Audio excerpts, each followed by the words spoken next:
Manuel TV.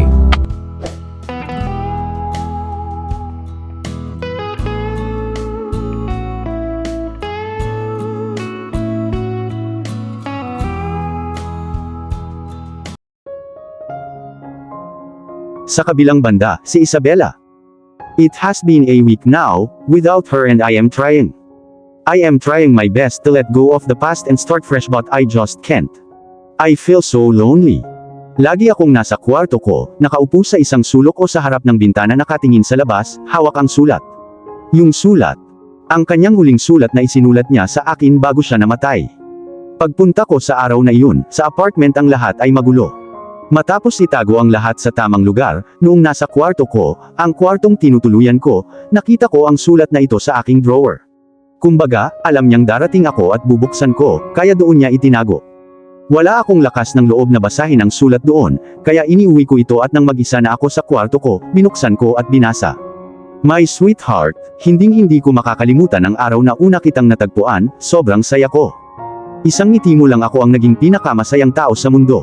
Alam kong dahil sa akin, marami kang problemang kinailangan, pero Bella, hindi ka nagreklamo kahit isang beses. Ikaw ang pinakamahalagang bagay na nakuha ko. Baby, may mga bagay na hindi ko masabi sa'yo, mas maganda kung itatago. Masaya ka Bella, ito ang kaligayahan na lagi kong hinihiling para sa iyo at nakuha mo iyon, pagkatapos ng maraming taon. I know the marriage was not out of love, but Bella, just give it some time, I am sure you'll find love in him. Malupit talaga ang mundo baby, you got such a happy family, don't ever leave them. Si Vrix ang para sa'yo Bella, ang magpapasaya sa'yo at alam ko ito. Huwag na huwag mo siyang pakakawalan. May mga problema, ngunit kailangan nating harapin ng kaunti ng may pag-iisip at magkasama. I'm so sorry for that day. I was so rude to you, pero Bella may dahilan ako para gawin iyon. Patawarin mo ako. At Bella, huwag ka nang umiyak, ayoko. Ayoko nang malungkot at umiiyak na si Bella, ang pangit niya. Pagod na si Yaya ngayon Bella, kailangan niya ng pahinga. Isa lang lagi mong tandaan, mahal kita. Mahal ka ni Yaya Bella at lagi kanyang makakasama. Love, Yaya. Paulit-ulit kong binasa ang sulat simula noong araw na iyon ay nakuha ko ito at sa tuwing binabasa ko ito, laging umiiyak ako. Pinipigilan kong umiyak pero hindi ko talaga kaya. Miss na miss ko na siya. Katulad noong mga nakaraang araw, nakaupo ako sa harap ng bintana at nakatingin sa labas, habang tumutulo ang mga luha ko. Bumukas ang pinto ng kwarto. Alam ko na kung sino kaya hindi na ako lumingon. Simula nung araw na yun, pumupunta si Ryan sa kwarto ko, at pilit akong pinapangiti, pero kapag nabigo siya bumalik siya ulit. Binigyan ko siya ng ilang maputlang ngiti pero naiintindihan niya pa rin ako at iniwan akong mag-isa. Ngayon din siya ay dumating kahit 7 beses upang makita ako o upang dalhin ang aking pagkain. Pero pagkatapos niyang gawin iyon ay umalis na siya. Kaya hindi siya ngayon, syempre si Vrix. Nakarinig ako ng mga yabag na papalapit. Bella. Hindi ko siya nilingon at hindi rin ako sumagot. Bumuntong hininga siya saka lumapit sa akin. Hinawakan niya ang dalawang kamay ko, lumuhod siya sa harapan ko. You can't always stay like this Bella. I understand that she was everything to you, but Bella, now you have to move on. It's enough. Nakikinig lang ako sa kanya na patuloy na umaagos ang luha mula sa mga mata ko. Bella, this is life, hindi habang buhay na nanatili sa atin ang mga taong mahal natin. I understand your pain. I do, but you can't end your life like this. You don't understand my pain Vrix. You don't. Nobody can understand my pain. Sabi ko na tumayo sa kinauupuan ko, at aalis na sana nang hawakan niya ang kamay ko. Dahan-dahan siyang bumangon at lumingon sa akin, nakaharap ang likod ko sa kanya. Ako Bella, sabi niya sa basag na boses. Lumingon ako at nakita ko ang mga mata niyang puno ng luha. Nawalan din ako Bella, saka siya tumingin sa ibaba na nakangiti. Someone who I love more than anyone in this world. Sister mo, itinanong ko. Tumingala siya habang nakakunot ang mga kilay. Sino nagsabi sa'yo? Mommy. Tumango siya. I was there once in the position you are right now, or even worse because I saw her dying in front of me and I was helpless. Wala akong magawa. Hindi mo kasalanan iyon.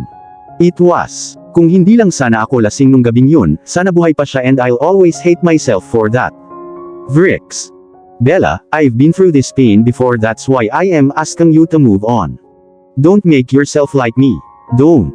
Tumingin ako sa ibaba. Why did she had to go Vrix? Tanong ko sa mahinang boses. Hinila ako ni Vrix sa sarili ko at niyakap. Hinawakan ko ng mahigpit ang shirt niya, kanina pa ako umiiyak. Marami akong gustong sabihin sa kanya. Gusto kong humingi ng tawad sa kanya, gusto kong sabihin sa kanya kung gaano ako kasaya, gusto kong sabihin sa kanya kung gaano ko siya kamahal. Pero siya, wala doon para makinig sa akin. Kilala niya si Bella, kung gaano mo siya kamahal, sabi ni Vrix. I miss her, Vrix. I miss her so much.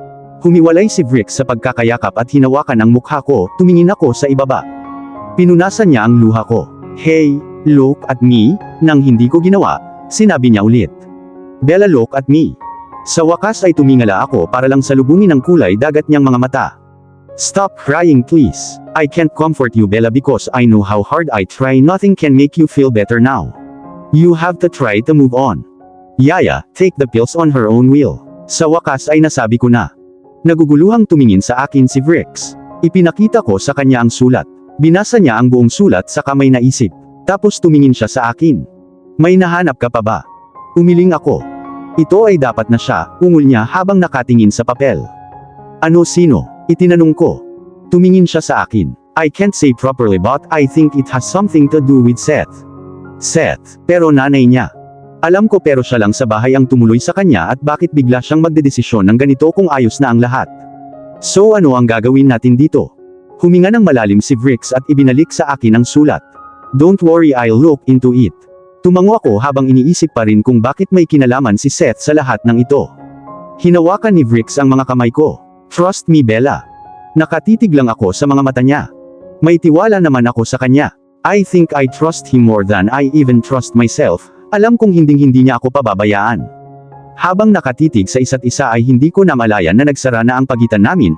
Sa sumunod na pagkakataon ay nadatnan ko ang kanyang mga kamay na humahaplos sa aking pisngi, at ang aking mga kamay ay nakapatong sa kanyang bewang. Automatikong pumikit ang mga mata ko, at naramdaman kong naglapat ang mga labi namin. Pakiramdam ko tumigil ang lahat sa paligid ko, siya lang at ako. Ayaw ko nang matapos ang sandaling ito, magkalapat ang aming mga labi. Bumaba ang isang kamay niya sa bewang ko at hinila ako palapit sa kanya. Magkadikit ang aming mga katawan, mapusok, marubdob, halik ng aliw. Nang humiwalay siya, pareho kaming nakahinga ng maluwag. I bit my lips, looking down. He looked at me and muttered, "Fuck," at muling naglapat ang aming mga labi. I kissed him back with everything I had, trying to match up with his speed. Sinipsip niya ang ibabang labi ko, napaungol ako. Hinailan niya ang noo niya sa noo ko. Ipatigil muna ako, Bella, he said saka huminga ng malalim.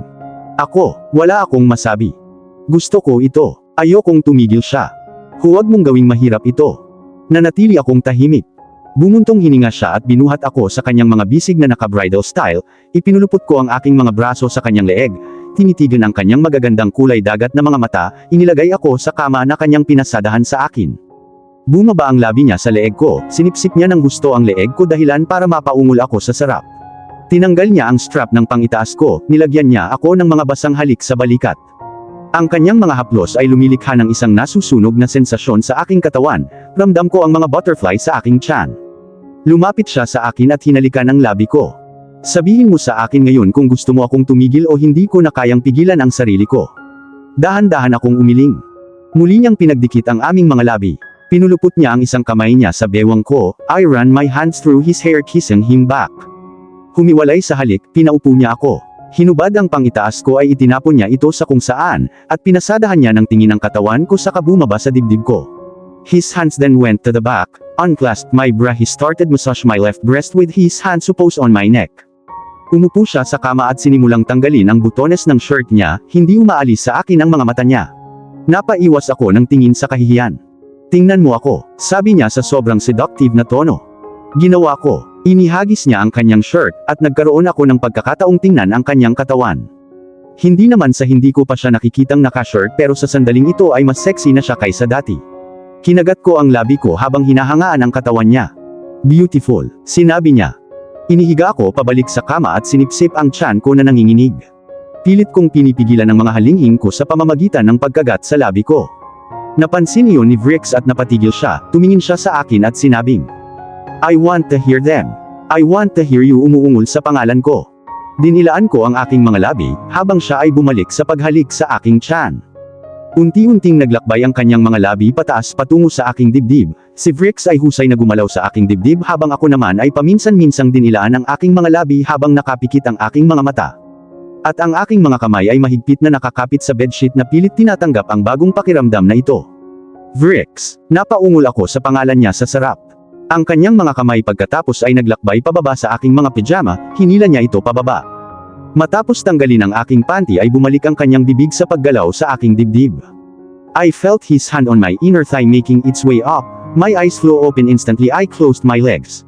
Tumigil si Vrix sa paggalaw sa dibdib ko at naguguluhan siyang tumingin sa akin. Natakot ako, hindi ko pa nagagawa ito dati. Vrix, wala akong. Gusto mo itigil ko na? Tanong niya habang nakatingin sa mata ko. Kinagat ko ang labi ko saka umiling, no. Parang bago lang. Ewan ko ba. Pumwesto si Vrix sa pagitan ng mga hita ko, at tumingin sa akin, hubot-hubad ako sa harapan niya. Siya ang unang lalaking nakakita sa akin na nakahubad. I'll make your first time special. Pagkagising ko, nakita ko si Vrix na nakahiga sa tabi ko, at mahimbing na natutulog. Nag-flash sa isip ko ang mga alaala kagabi kaya namula ako. Ang ganda kagabi. Bumaba ang tingin ko sa sarili ko at nakita ko ang duvet na nakatakip pa rin sa hubad naming katawan. Dahan-dahan akong bumangon sa kama, sinisigurado kong hindi siya magising. Pumunta ako sa washroom, naligo, bumaba na ako.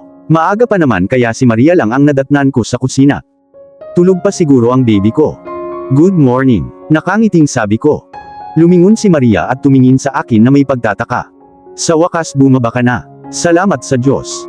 Ngumiti ako. Pwede ba akong maghanda ng almusal? Of course you can. Sobrang namiss ka ng baby mo, hindi man lang siya nakakain ng maayos kagabi. Nalungkot ako, dahil sa akin hindi siya nakakain ng maayos. I am glad na okay ka na sa wakas. Binigyan ko siya ng konting ngiti. Kailangan kong subukang mag-move on. Tama si Vrix, hindi ako pwedeng magtagal ng ganito. Kailangan kong maging masaya para kay Ryan. Malungkot siya dahil sa akin. Maghanda tayo ng masarap na pagkain para sa baby ko. Nang sa wakas ay tapos na akong magluto ng almusal, nagsalin ako ng gatas sa baso para kay Ryan. Ayaw niyang uminom ng gatas. Pero lagi ko siyang nahuhuli at kailangan niyang inumin ang gatas. Maya-maya ay bumaba si Ryan na may malungkot na mukha, naglalakad na tamad na nakatingin sa ibaba. Hindi siya lumingon kahit sa harapan kung saan ako nakatayo. Pumasok na lang siya sa kusina at umupo sa stool na naliligaw sa iniisip. Dahan-dahan akong lumapit sa kanya at inilapag ang baso ng gatas sa harap niya sa mesa. Sabay tingin sa gatas saka sinabi sa galit na boses, ayoko ng gatas. Pero hindi siya dumilat, and I am damn sure hindi niya alam na nakatayo ako sa tabi niya. Hindi kahit bigyan ka ni mommy, sabi ko. Nang marinig niya ang boses ko ay agad siyang lumingon sa gilid niya, na nanlalaki ang mga mata. Mommy. Nakangiti akong tumingin sa kanya, still processing pa rin ang isip niya. Ang kamay niya saka dahan-dahang umangat, gamit ang isang daliri ay hinawakan niya ang pisngi ko saka binawi agad. Mommy, ikaw talaga. Sobrang totoo. Isang maliwanag na ngiti ang sumilay sa kanyang mukha. Niyakap niya ako ng mahigpit. Namiss kita. Namiss din kita baby. Okay ka lang ngayon? Tanong niya. Tumango ako. Ngayon kailangan mong tapusin ang gatas. Nagpout siya. Okay kung ayaw mong uminom ng gatas, malulungkot na naman si mommy. Nanlaki ang mata niya. No mommy, please don't be sad again. I'll drink the whole milk. Come on quick then. Kinuha niya ang baso sa kanyang kamay at ininom ang buong gatas ng sabay-sabay. Dahan-dahan lang, it's hot, sabi ko na pilit siyang pinipigilan. Ngunit ang batang ito ay hindi nakikinig, nagpatuloy siya sa pag-inom at nang matapos ay inilagay niya ang baso sa mesa at sinabing, I am a good boy. I drank the whole milk, now you can't be sad again. Napabuntong hininga ako, I love you to infinity baby. I love you too mommy. Niyakap ko siya at hinalikan sa pisngi. Hungry. Tumango siya. Binigyan ko siya ng almusal niya. Nagsimula na siyang kumain at umupo ako sa tabi niya. Mommy, do you know without you these days I was so sad. I didn't even watch any movie. Oh no, no movies a whole week. Tumango siya na may malungkot na mukha.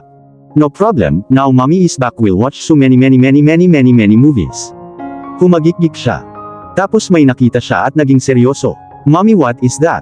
Sabi niya sabay turo sa leeg ko. What? Naguguluhang tanong ko.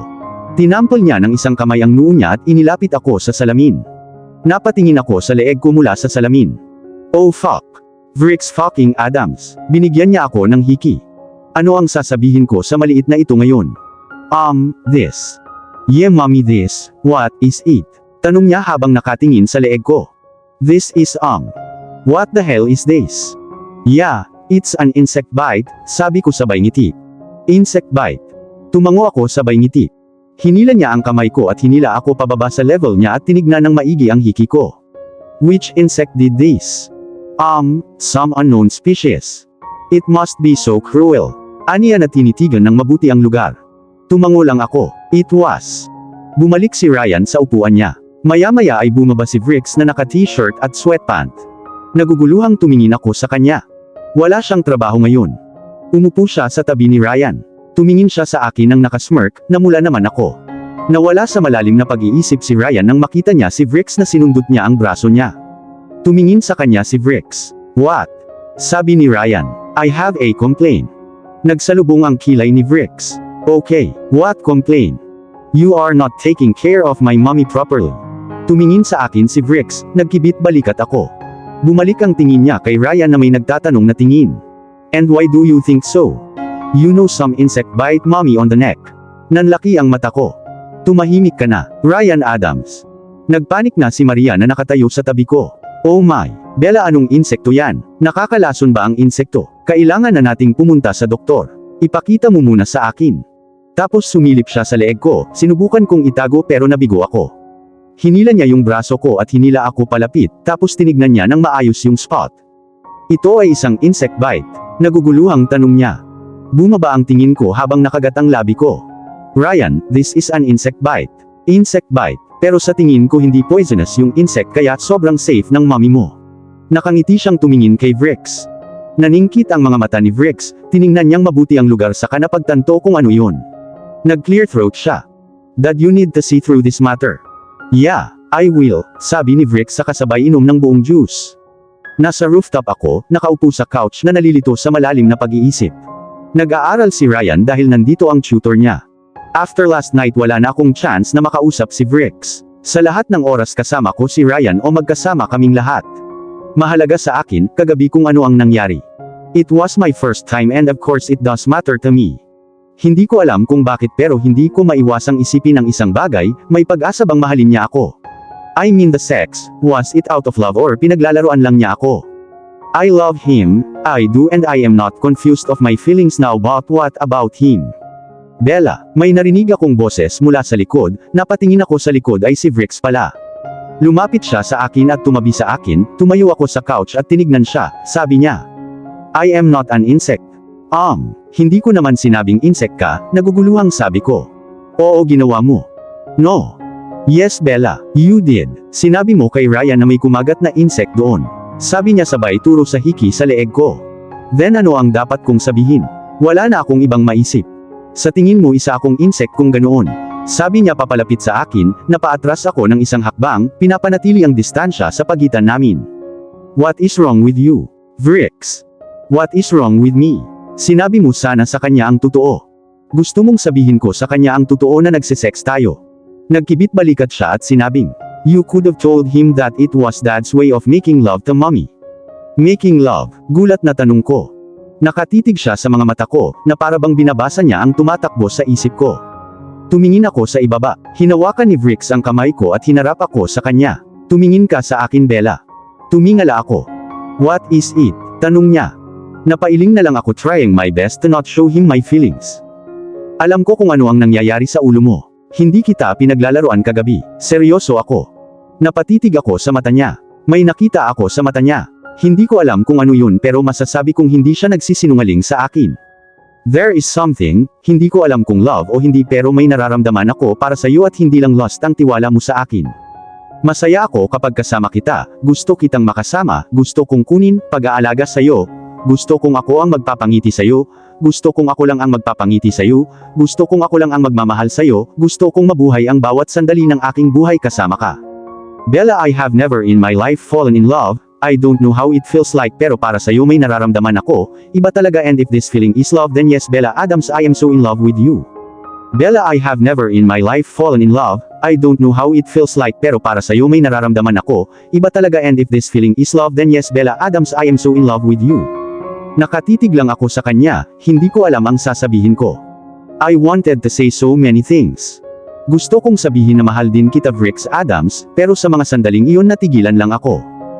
Vrix hindi man lang niya ako pinatapos at dumampi ang labi niya sa labi ko. Ang magkabilang kamay niya ay nakakuyom sa pisngi ko. Nagulat ako sa biglaang pagkilos niya, tapos unti-unting pumikit ang mga mata ko, sinimulan ko siyang halikan pabalik. Mapusok niya akong hinahalikan. Pagkatapos ay huminga siya ng malalim. Don't say anything please. Hindi pa ako handang tanggapin ang pagtanggi mo. Vrix, sabi ko na huminga ng malalim para sabihin ang nararamdaman ko para sa kanya. No Bella, please don't. I love you. Sabi ko sa wakas. Tumingin siya sa akin na may gulat na nakasulat sa buong mukha niya. Anong sinabi mo? Tanong niya. Tumingin ako sa ibaba. Bella. Tumingala ako sa kanya at kinagat ko ang labi ko. I love you Vrix. I love you so much. Ngumiti siya, saka ako hinila sa aking leeg at naglapat ang aming mga labi. Hindi ko alam kung kailan naging madiin ang simpleng halikan namin, pero sa sumunod na pagkakataon ay nakita ko ang dila niyang ginalugad ang bibig ko. Without breaking the kiss, he started moving towards me and I was taking my steps behind when we landed on the couch. Humiwalay siya sa halik at bumaba sa pagsipsip sa leeg ko, sinuklay ko ang kamay ko sa buhok niya na nakapikit.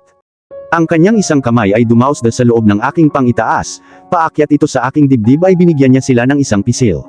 Napabuntong hininga ako, napatigil si Vrix sa katumingin sa akin. Nakagat ko ang labi ko habang nakatingin sa kanya. Fuck the things you do to me Bella. Bumaba ang mga kamay niya sa shorts ko, hinila niya ito pababa gamit ang panty ko hanggang sa bukong-bukong ko. Pagtanggal ng sweatpant niya ay pinasok niya ako, naghahabol ang hininga ko. Umungol ako, hinuhukay ang mga kuko ko sa balikat niya. Tumingin sakin si Vrix sabay smirk. Kahit na hindi ko gugustuhing pakinggan ang mga halinghing iyon, ngunit sa pagkakataong ito dapat mong kontrolin ang mga ito. This is not our room baby. At dito na po, nagtatapos ang part 21 ng ating kwento.